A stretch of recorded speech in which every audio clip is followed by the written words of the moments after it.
तर बघा आता आपले क्वेश्चन 5 झाले. आता जसे जसे पुढे चाललाय तसं तसे आपल्या प्रश्नाची लेवल पण वाढत चालले. तर काय म्हटले बघा, जेव्हा 22, 26, 19 आणि 21 या प्रत्येक संख्येत x मिळवलाय तेव्हा या संख्या येणाऱ्या प्रमाणात होतात. तर आपल्याला काय विचारलं, 2x रेस टू y हे y रेस टू 4x च्या प्रमाणात होईल असं म्हटले आणि y ची किंमत ही 0 पेक्षा मोठी आहे असं विचारले. तर बघा प्रश्न त्यांनी किती कम्प्लीट करायचा प्रयत्न केला. आपलं नेहमीच काय करणार आहे, 22 अधिक एक्स, कारण एक्स मिळवला म्हटलाय आणि काय तर येणार आहे 26 अधिक एक्स बरोबर काय येणार आहे 22. काय म्हटले बघा, 22 येणार का रे, नाही येणार 22. काय येईल रे,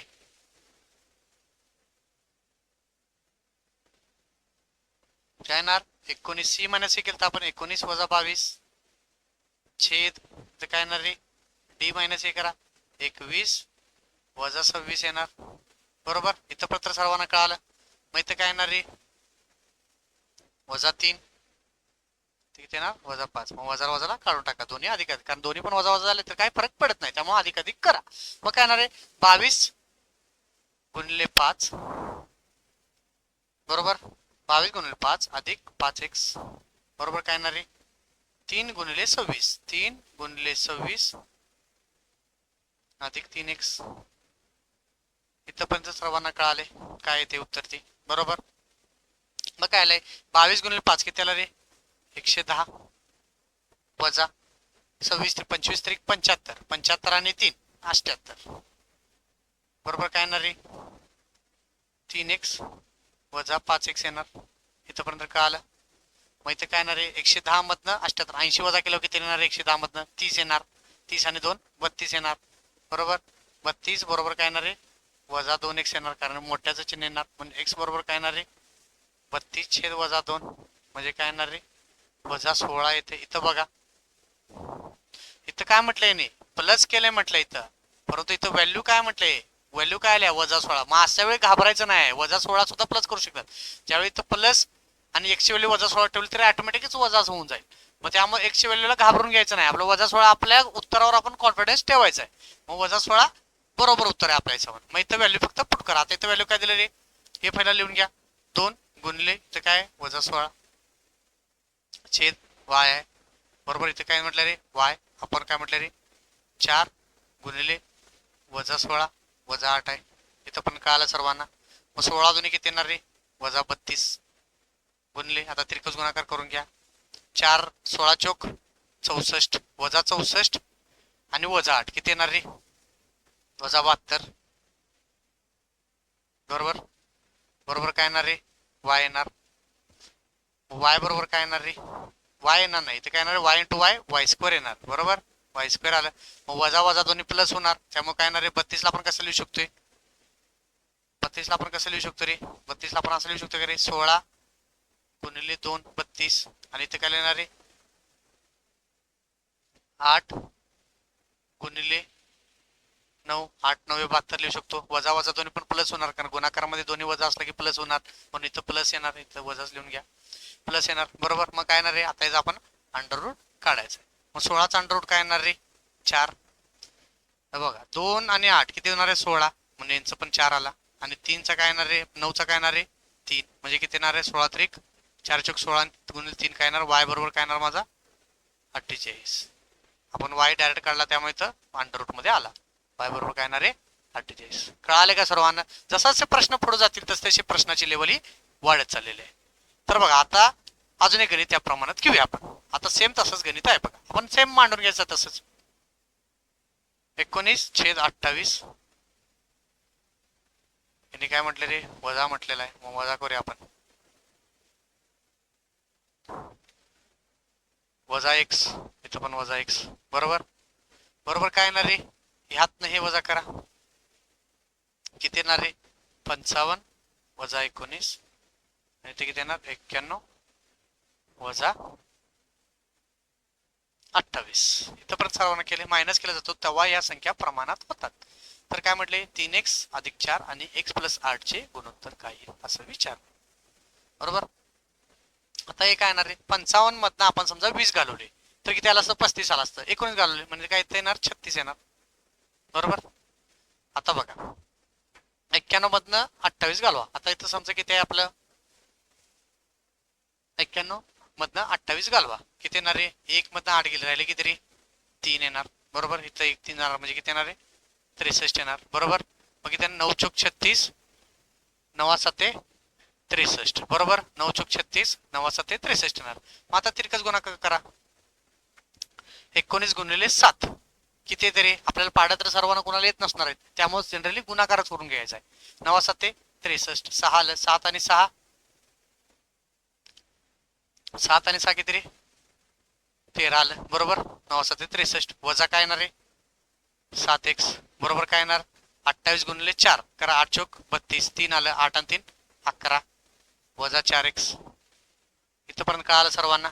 मग काय करायचं, 133 वजा 112. बरोबर, इथं काय येणार रे, वजा 4x अधिक 7x, कारण इकडे वजा होता, इकडं अधिक झाला. मग 133 मधनं 112 वजा करा, 3 मधनं 2 गेले, राहिले किती रे 1, 3 मधनं 1 गेले, राहिले किती रे 2, 1 मधनं 1 गेला, कट झाला. बरोबर, इथे किती येणार रे, 4, 7 मधून 4 गेले, राहिले किती रे 3, म्हणून x बरोबर किती आला रे माझा, 7. कळालं का तुम्हाला, x बरोबर 7 आले. मग आता आपल्याला व्हॅल्यू काय विचारले रे, हे विचारले. मग ह्याची व्हॅल्यू पुट करा, 3 गुणिले 7 अधिक 4 रेज टू 7 अधिक 8. बरोबर, इथपर्यंत कळाले सर्वांना. मग काय येणार आहे, 7 त्रिक 21 अधिक 4 आणि ते किती येणार आहे, 7 आणि 8 15. म्हणजे उत्तर काय येणार आहे माझं, 21 4 25 आणि ते किती येणार आहे 15. म्हणजे उत्तर काय, 5 5 25 आणि 3. हे आपलं बरोबर उत्तर येऊन जाईल. परंतु इथं बघा ऑप्शन परत इथं मिसमॅच झालेले आहेत, ऑप्शन बहुतेक यांचे रॉंग झालेले आहेत, त्यामुळे आपलं उत्तर आलेलं नाही आहे. मग आता आपल्याला वाटलं की आपलं उत्तर चुकीचं असं असू शकते असं वाटते, तर काय करा, आपलं एक्सची व्हॅल्यू आहे, एक्सची व्हॅल्यू यामध्ये आपण पुट करून बघू, जेणेकरून आपलं उत्तर कन्फर्म बरोबर आहे का नाही, ऑप्शन चुकीचे नाही ते कळून जाईल. मग काय येणार आहे, 19 वजा 7 किती येणार आहे 12, 12 काय येणार आहे 28 वजा 7 किती येणार आहे 21. बरोबर, इथं काय येणार आहे 55 वजा 7 किती येणार आहे 48 आणि 91 वजा 7 किती रे, 91 वजा 7 केल्यावर किती येणार आहे 84. बरोबर, मग इथं काय येणार आहे 4 न भागावला 12, 4 भागले 4 1 4, 4 2 8, 12 दोन्ही आणि 4 1. म्हणजे आपलं उत्तर हे बरोबर आहे, यांचे ऑप्शन हे रॉंग इथं झालेले आहेत, त्यामुळे आपलं उत्तर हे 100% बरोबर आहे. म्हणजे उत्तर काय येणार आहे, ह्या पर्यायाला इथं खोडून टाका, इथं करा आपण 5:3, कारण गुणोत्तर विचारलेलं आहे. म्हणजे उत्तर काय ना, पर्याय क्रमांक डी ला आपण बरोबर मानू, आपलं उत्तर हे बरोबर आहे. आपल्या उत्तर आपण जे काढतोय ते आपल्यावर आपला कॉन्फिडन्स पाहिजे, आणि एक प्रिंटिंग मिस्टेक केलेलं असते, त्यामुळे आपल्याला असं वाटतं की चुकलंय आपलं, परंतु आपलं उत्तर बरोबर आहे. तर पुढचा प्रश्न बघा, सेम तसाच प्रश्न आहे, तसाच सोडवायचा आहे. हा प्रश्न तुम्ही होमवर्क मध्ये सांगायचं, कमेंट मध्ये उत्तर यामध्ये सांगायचं आहे. यामध्ये काय म्हटलंय बघा, तर संख्या तर दिल्यात प्रमाण x मिळवल्यावर, परंतु इथे काय विचारले, x+1 आणि 3x+1 मधील मध्यम प्रमाणपद विचारले. म्हणजे काय, हा माझे a ची व्हॅल्यू असणार आणि हा माझे c ची व्हॅल्यू असणार. मध्यम प्रमाणपद विचारले म्हणजे काय येणार, a छेद b बरोबर b छेद c, आणि आपल्याला विचारले काय त्याने, b ची व्हॅल्यू विचारले. हे काढून तुम्ही, हा तुमचा होमवर्क प्रश्न आहे, याचं उत्तर तुम्ही कमेंट मध्ये नक्की सांगायचं आहे. तर बघा पुढचा आता टॉपिक बघा, आता प्रोपोर्शनॅलिटी म्हणजे कसं असते, कधी एखादी संख्या कशी वाढते आणि कशी वळते, कशी कमी होते त्यानुसार सांगते. आता यात कसं असते, डायरेक्टली प्रोपोर्शनल म्हणजे काय, समप्रमाणात, आणि दुसरं काय असते रे, इनव्हर्सली प्रोपोर्शनल म्हणजे व्यस्त प्रमाणात. म्हणजे काय रे, समप्रमाण म्हणजे काय, ए समप्रमाणात जसं ए चे वाढेल तसं बी चं पण वाढते, असं समप्रमाण. जसं ए ची वाढते तशी बी ची व्हॅल्यू पण वाढते. मग आता प्रमाणाच्या चिन्ह आपल्याला काढायचं आहे, तर काय येणार आहे, ए बरोबर के रेस टू बी लिहायचं. हा के कायम कॉन्स्टंट असतो, कॉन्स्टंट म्हणजे काय, स्थिरांक असतो, याला म्हणायचं आपण समप्रमाणात वाढतो, म्हणजे डायरेक्टली प्रोपोर्शनल. इनव्हर्सली प्रोपोर्शनल म्हणजे काय, म्हणजे ए समप्रमाण काला का, ए वाढला की बी सुद्धा वाढेल. बरोबर, ए वाढला की बी सुद्धा वाढेल, असं समप्रमाण. व्यस्त प्रमाण म्हणजे काय, ए वाढला की बी कमी होत जातो. बरोबर, ए वाढला की बी कमी होत जातो, ए वाढला की बी कमी जातो. मग या स्थिरांक तर कसं लिहिणार, ए रेस टू के अपॉन बी. बरोबर, के हा इथं पण स्थिरांक असतो, कॉन्स्टंट. दोन्हीकडे के के हा कॉमन असतो. ज्यावेळी आपण बरोबर चिन्ह लिहितो त्यावेळी त्यासमोर आपण के लिहितो, के हा कॉमन. तुम्हाला प्रश्नानुसार कळून जाईल. बघा आता काय म्हटलं, ए हा बी च्या प्रमाणात आहे, बरोबर, समप्रमाणात आहे, डायरेक्टली प्रोपोर्शनल आहे. तर बी ची किंमत 20 आहे. म्हणजे काय, ए बरोबर समप्रमाणात म्हटले केबी दिले, बरोबर, ए बरोबर केबी दिले. मग काय म्हटले बघा, तिथं समजा आपण असं लिहिलं आणि दुसऱ्यांदा काय म्हटलं रे, मग आपल्याला ए ची आणि बी ची व्हॅल्यू दिली का बघा. जेव्हा बी ची व्हॅल्यू 20 असते, समजा इथं बी ची व्हॅल्यू आपण 20 घेतली, तेव्हा ए ची किंमत 12 असते, बरोबर.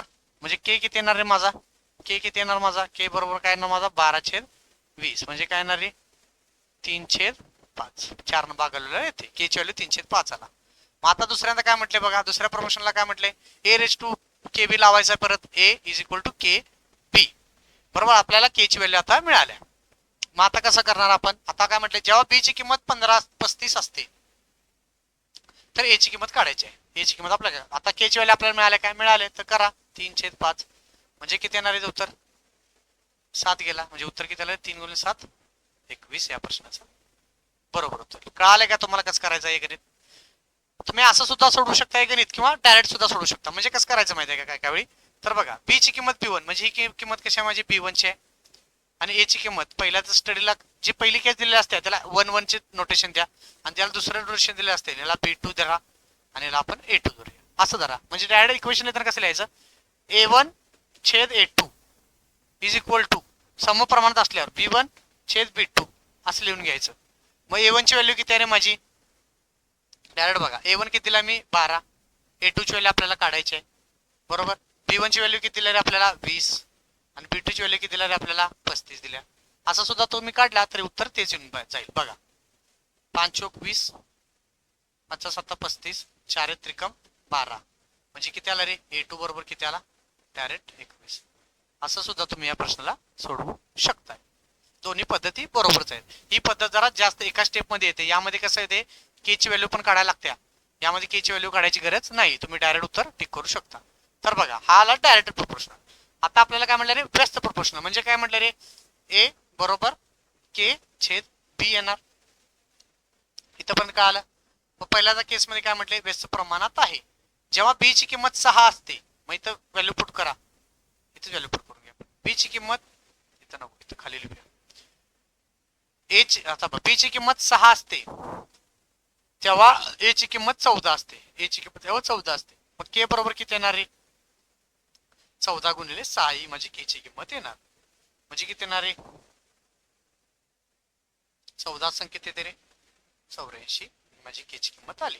मग आता दुसरी केस घ्या. दुसरी किंमत काय म्हटले, बी ची किंमत 21 असेल, के ची किंमत मला किती दिल्या, 84 दिल्या.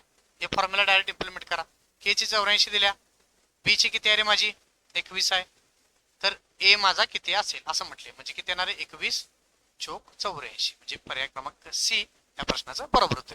परत आपण असं सोडवायचं का नाही, याला आपण काय करायचं, B1 मानायचं, याला आपण A1 मानायचं, याला आपण B2 मानायचं, आणि याला आपण A2 मानायचं. मग डायरेक्ट आपण परत मगाशी प्रमाणे केला A1/A2.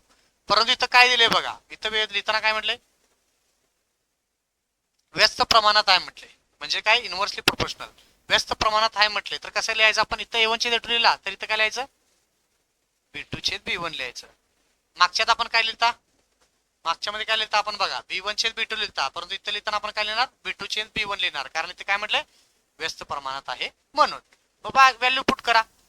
A1 काय दिलाय माझा 14 आहे, A2 आपल्याला काढायचा आहे, A2 आपला काढायचा आहे, बरोबर. मग इथे काय येणार आहे, B2 किती दिलाय माझा 21, आणि B1 किती दिलाय माझा 6 दिलाय, बरोबर. याला बघायला 7×2=14, 7×3=21, 3×1=3, 3×2 गेला, मग इथे 2×2 किती आला रे, A2 बरोबर किती आला माझा, बरोबर.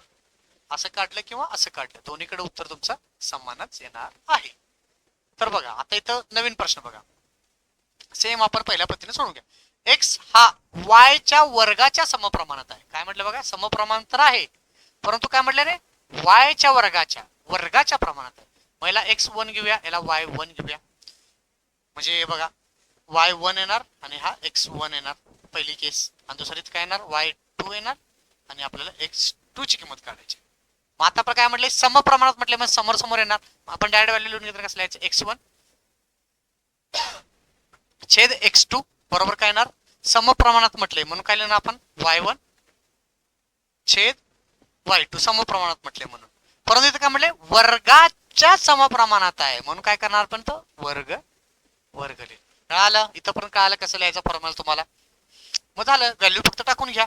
x1 आपण x2 x1 ची व्हॅल्यू मला किती दिल्या रे 48 दिल्या. y1 ची किंमत x2 ची किंमत काय आपल्याला काढायची आहे. y1 ची किंमत दिल्या रे मला 4 म्हणजे इथे किती देणार 4 स्क्वेअर आणि y2 ची किंमत केली 5 दिल्या म्हणजे इथे घेणार 5 स्क्वेअर. मग इथं सोडवा 48 छेद x2 बरोबर काय ना 4 चा वर्ग 16 छेद 5 चा वर्ग 25 म्हणजे किती देणार 16 त्रिक 48 म्हणजे x2 बरोबर किती येणार आहे 25 गुणिले 3 म्हणजे काय येणार आहे 75. आपल्या या प्रश्नाचं बरोबर उत्तर येईल. के हे कॉन्स्टंट काढायची यामध्ये गरज नाही आहे तुम्ही डायरेक्ट सुद्धा हे सोडवू शकताय. म्हणजे पर्याय क्रमांक काय येणार आहे बी या प्रश्नाचं बरोबर उत्तर येईल. तर बघा आता इथे काय म्हटलंय बघा ए हा बी प्लस 8 च्या समप्रमाणात बदलतो. सम दिले का व्यस्त दिले हे बघून घ्यायचं फक्त. समप्रमाणात बदलतो. जेव्हा B1 36 असते तेव्हा A1 108 होतो. जेव्हा B2 68 असेल तर A ची किंमत काढा असं म्हटलेलं आहे. सेम तसंच लिहून घ्यायचं A1 छेद A2 बरोबर काय आता वाढते समप्रमाणात आहे म्हणून समोर समोर लिहायचं. इथे काय येणार B1 प्लस 18 छेद B2 प्लस 18. कळालं का इथपर्यंत कसा मांडायचं आहे. मग आता फक्त व्हॅल्यू पुट करायची आहे. A1 किती रे माझा 108 आहे. A2 आपल्याला काढायचा आहे. B1 किती दिला रे आपला B1 दिला 36 अधिक 18 करायला लागणार. इथे किती येणार आहे B2 किती दिला आपल्याला 68 अधिक 18 बरोबर. मग हे काय येणार आहे 18 2 36 18 त्रिक 54 येणार कारण 18च पाडत नाही. 8 आणि 8 16 एक आला 2 आणि 4 8 86 आलं बरोबर. इथे किती आहे रे 108 छेद किती आहे रे A2 हा इथंच राहणार. आता याला डायरेक्ट 9 ने बघायला 9 सक्क 54 9 1 9 9 2 18 म्हणजे काय येणार आहे 6 गुणिले 2 आलं बरोबर. मग 86 गुणिले 2 किती येणार आहे 172. या प्रश्नाचं बरोबर उत्तर येईल. म्हणजे पर्याय क्रमांक डी या प्रश्नाचं करेक्ट उत्तर आहे. तर बघा पुढचा प्रश्न बघा इथे काय म्हटले m हा n स्क्वेअर अधिक 3 च्या व्यस्त प्रमाणात बदलतो असं म्हटले. व्यस्त प्रमाणात म्हटले म्हणजे वरती खालती लिहायचं. आता काय म्हटलंय बघा जर n1 3 असेल असताना m1 पण 3 असेल जर n स्क्वेअर 69 असताना m ची किंमत किती असेल असं म्हटलंय बरोबर. असं म्हटलंय आपल्याला. आता कसं काढायचं तर बघा आता काय म्हटलंय बघा इथं n स्क्वेअर म्हटलंय तर काय मग कसं सोडवायचं बघा. आता काय करणार आपण इथं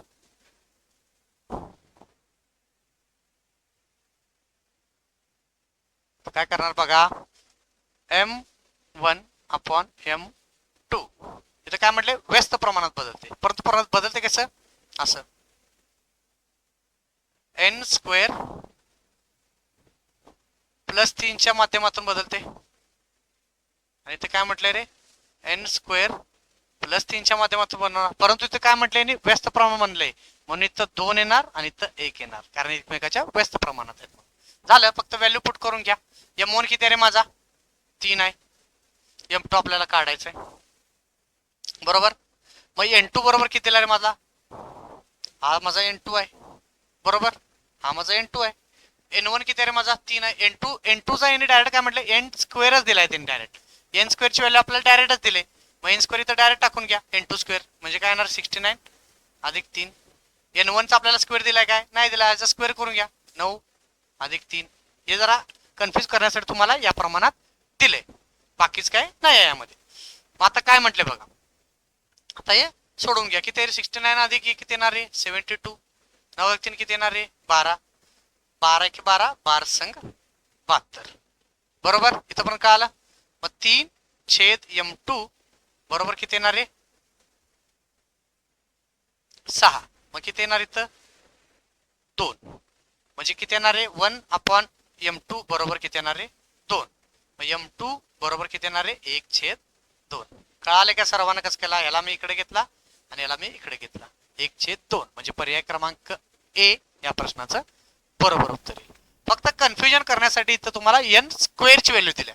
बाकी तुम्हाला अप्लाय करताना फक्त इथं व्यवस्थित अप्लाय करून घ्यायचं आहे जेणेकरून तुमचं उत्तर चुकणार नाही. तर बघा इथं हा रेस टू केलाय हा स्क्वेअर आहे असं समजा. बघा एक्स हा ए स्क्वेअरच्या समप्रमाणात बदलतो असं म्हटलंय, समप्रमाणात आहे. आणि ए हा वायच्या व्यस्त प्रमाणात आहे असं म्हटलंय. बरोबर? म्हणजे काय म्हटलंय बघा, एक्स हा ए च्या समप्रमाणात ए स्क्वेअरच्या समप्रमाणात बदलतो. बरोबर? आणि ए हा आणि काय म्हटलंय ए हा वायच्या व्यस्त प्रमाणात बदलतो म्हणजे वायच्या व्यस्त प्रमाणात बदलतो असं म्हटलंय. बरोबर? आता वायच्या व्यस्त प्रमाणात बदलतो म्हणजे काय म्हटलंय इथं, काय म्हटलंय बघा, ए वायच्या व्यस्त प्रमाणात बदलतो. मग याला आपण स्क्वेअर केला तर काय येणार आहे, इथं पण स्क्वेअर येणार, दोन्हीकडे स्क्वेअर स्क्वेअर होणार. बरोबर? मग झालं आपल्याला फक्त ए स्क्वेअरची व्हॅल्यू मिळाली मला. मग काय येणार आहे एक्स 1/y स्क्वेअर येणार, कारण ए स्क्वेअरची व्हॅल्यू तर ही राहणार आपली डायरेक्ट समप्रमाणात असं येणार का नाही रे व्यस्त प्रमाणात एक्स हा वाय स्क्वेअरच्या. झालं, मग फक्त व्हॅल्यू पुट करायची आहे. y1 6 असताना x1 97 आहे. y2 2 असताना x ची किंमत x2 ची किंमत काढा. मग सेम काढा. इथे काय रे व्यस्त प्रमाणात आहे म्हणून काय करा x1 अपॉन x2 बरोबर काय येणार आहे y2 चा स्क्वेअर अपॉन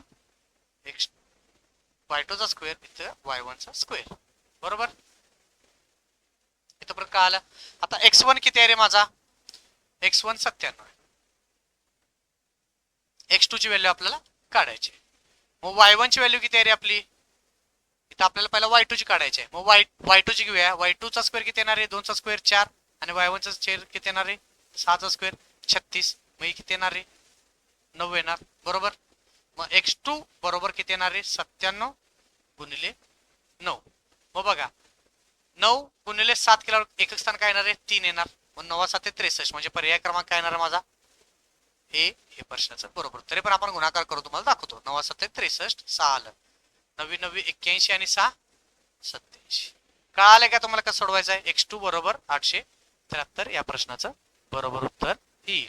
फक्त तुम्हाला हे इक्वेशन इथं हे इक्वेशन तुम्हाला काढता आलं पाहिजे. या इक्वेशन नुसार तुम्हाला प्रश्न सुटून जाईल. फक्त 2 मध्ये 3 केलाय. हा प्रश्न जरा टफ प्रश्न आहे. तर तुम्हाला व्हिडिओ नक्की कसा वाटला हे कमेंट मध्ये नक्की सांगा. आणि व्हिडिओ जर आवडला असेल तर लाईक करा आणि इतरांनाही शेअर करा. आणि चॅनलवर जर तुम्ही नवे आला असेल तर चॅनलला सबस्क्राईब करून घ्या. धन्यवाद.